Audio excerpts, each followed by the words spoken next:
Welcome to Dan's On Fandoms. I'm Dan. Continuing our 10 Interesting Facts series, today we're going to look at the colorful, fearless, and badass Mandalorian, Sabine Wren. In our previous videos in this series, we looked at 10 interesting facts about Canon Jarrus and Hera Syndulla, so make sure to check those out if you haven't already. First, let's give a quick introduction on who Sabine Wren is. Sabine Wren was a human female from the planet Mandalore. Born during the waning years of the Galactic Republic in 21 BBY, Sabine would go on to become a vital member of the Ghost Crew as well as the burgeoning Rebel Alliance. Her cunning, grit, determination, and knowledge of weapons, explosives, and technology helped aid the Ghost Crew and Rebellion in the liberation of Lothal, as well as in the toppling of the Galactic Empire. As with several other characters from Star Wars Rebels, Sabine quickly became a character that I really enjoyed and appreciated. She's a total badass. So here are 10 interesting facts about Sabine Wren. Number 1. Sabine was once a cadet at the Imperial Academy on Mandalore.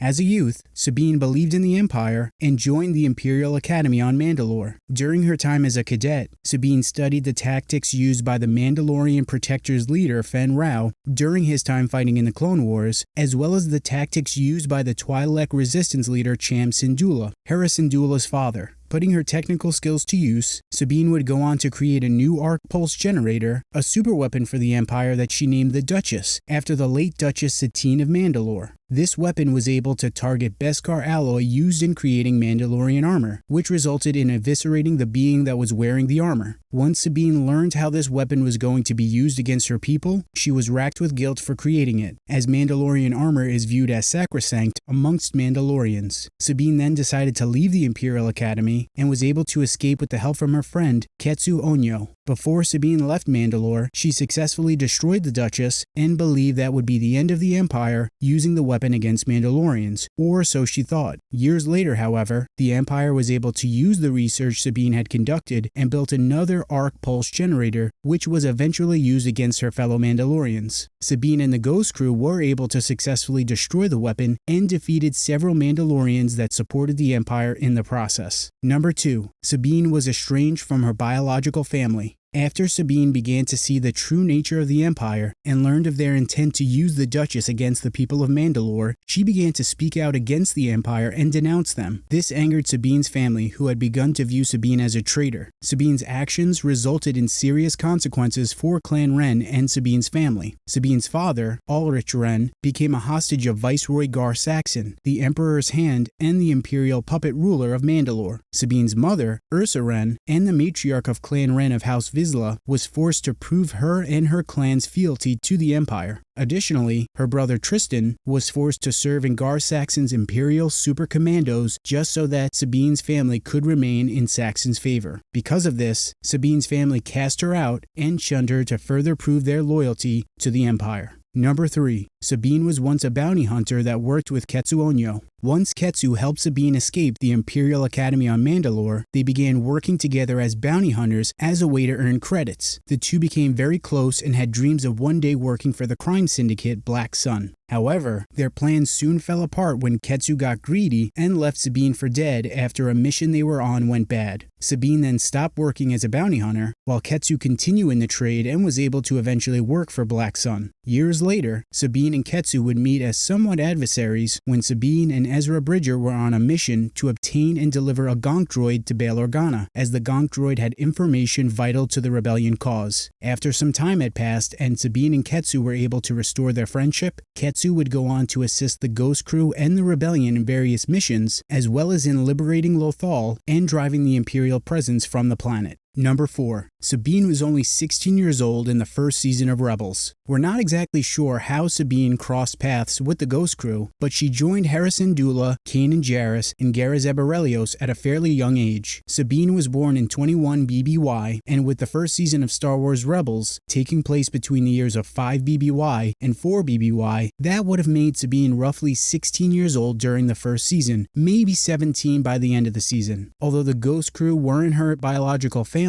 their kinship and camaraderie created a welcoming environment for a teenager during a period in her life that was quite tumultuous. Imagine being 16 years old, living with people who were previously complete strangers, being estranged from your biological family, and also fighting in a rebellion against a tyrannical and fascist government. Damn man, kinda wild to think about. Number 5. Sabine is really into art. Throughout Star Wars Rebels, we see Sabine regularly express her artistic side. Sabine's skills as an artist were on display on numerous occasions throughout the show, including the mural she painted of Zeb and Ezra in their cabin, the time she painted the outside of a stolen tie, as well as the portrait of the Ghost Crew she painted that can be seen in the series finale. Additionally, Sabine has demonstrated her knowledge of art and other artists on several occasions. In the Season 1 episode, Idiot's Array, she and Lando discussed the protest art of Jaina of Bith and how they influenced her work. Sabine's knowledge of art was also utilized by the Imperial Minister Varys Hayden in the Season 4 episode A World Between Worlds. Minister Hayden, who served as an advisor to Emperor Palpatine, forced Sabine to assist him in decoding the painting of the Mortis gods that adorn the wall of the Jedi Temple on Lothal, hoping to unlock the secrets to opening the portal to the World Between Worlds. Furthermore, over the course of the 4 seasons of the show, Sabine's hair color and armor changed multiple times, reflecting her artistic side. Number 6. Sabine's Rising Phoenix tag became the Rebel Alliance symbol. As an avid artist, Sabine liked to leave her tag or personal signature whenever the opportunity arose, which was an image of a phoenix. As time passed, Sabine and the Ghost Crew eventually found themselves joining forces with other rebel cells that were unifying together to form the burgeoning Rebel Alliance. Under command of Jun Sato, Sabine and the Ghost Crew became part of Phoenix Squadron. As time went on, and the alliance was publicly and formally declared with the Declaration of the Rebel Alliance and the Declaration of Rebellion, the Rebel Alliance needed a symbol that could be used to represent them. Thus, the Rebel Alliance Starbird, as it would be called, was created. It was created by combining Sabine's personal signature and the 3-pronged symbol that was used by Saw Gerrera.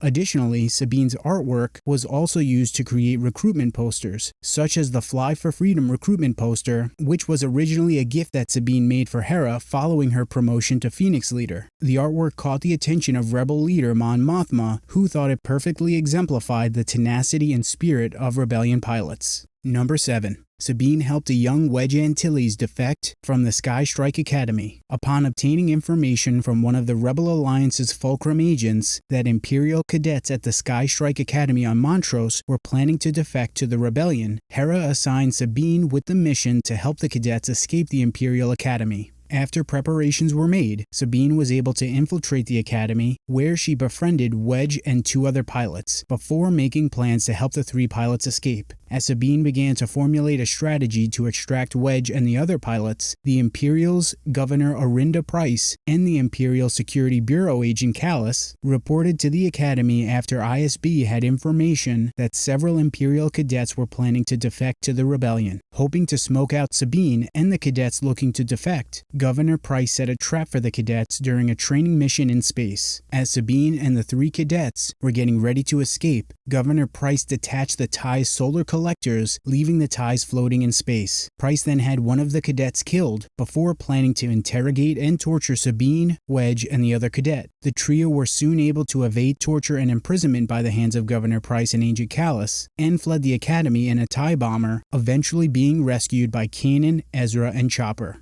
Number 8. Sabine's armor is over 500 years old. Few things in Mandalorian culture are as sacred as the armor that adorns their bodies. The same can be said for Sabine's armor, which is at least 500 years old. Created in roughly 501 BBY, Sabine's armor was forged by her ancestors and then passed down from generation to generation. Once Sabine inherited her armor, she reforged it to better fit her, and did so again sometime after the liberation of Lothal. Showcasing her artistic abilities and colorful personality, Sabine's armor was painted various colors over the years and changed with pretty much each new season of Star Wars Rebels. Number 9. Sabine wielded the Darksaber for a short period. Much like her armor, Sabine also came into possession of another item that was ancient and revered by Mandalorians, the Darksaber. The Darksaber was an ancient and unique black-bladed lightsaber created by Tar Vizsla, who was the first Mandalorian to ever be inducted into the Jedi Order. The Darksaber was kept in the Jedi Temple after Tar Vizsla's death, but was reclaimed by members of House Vizsla, who stole the saber in a conflict with the Jedi during the fall of the Old Old Republic in roughly 1019 BBY. From that point on, the Darksaber was passed down throughout the generations of House Vizsla. By the time of the Clone Wars, Pre Vizsla, leader of both House Vizsla and Death Watch, possessed the saber before losing it to Maul. Sabine acquired the Darksaber in 2 BBY after she, Canon, and Ezra ventured to Dathomir. Sabine would then train with Ezra and Canon on how to properly wield the saber before returning to Mandalore with the hopes of recruiting her mother and Clan Wren to the rebellion. Sabine would eventually go on to pass the Darksaber to Bo-Katan Kryze in an attempt to unify the people of Mandalore. Years later, the Darksaber would reappear, this time in the hands of the Imperial Moff Gideon, after he encountered Din Djarin on Navarro in 9 ABY. Number 10. Sabine's name is a reference to the Sabine women of the Roman Empire. When it came to creating names for the characters that would make up Star Wars Rebels, the show's creators, Dave Filoni, Simon Kinberg, and Carrie Beck, drew from historical and biblical figures for inspiration. In the case of Sabine, her name comes from the Sabine women of the Roman Empire. The Sabine women are most notably known for what's referred to as the rape of the Sabine women or the abduction of the Sabine women, which was an incident in Roman mythology where the men of the city of Rome committed a mass abduction of young women from other cities in the region to either bolster the number of women within Rome or for the men of Rome to fulfill their sexual desires, depending upon the historical source. The rape of the Sabine women has been a common subject for artists and sculptors throughout history, especially during the Renaissance and post-Renaissance eras. And there you have it. Those are 10 interesting facts about the Mandalorian badass Sabine Wren. But what do you guys think about some of the facts we've discussed? What are some of your favorite Sabine facts or moments? Let us know down in the comments. Want more Star Wars content? Check out some of our other videos. Please like and subscribe, and stay nerdy.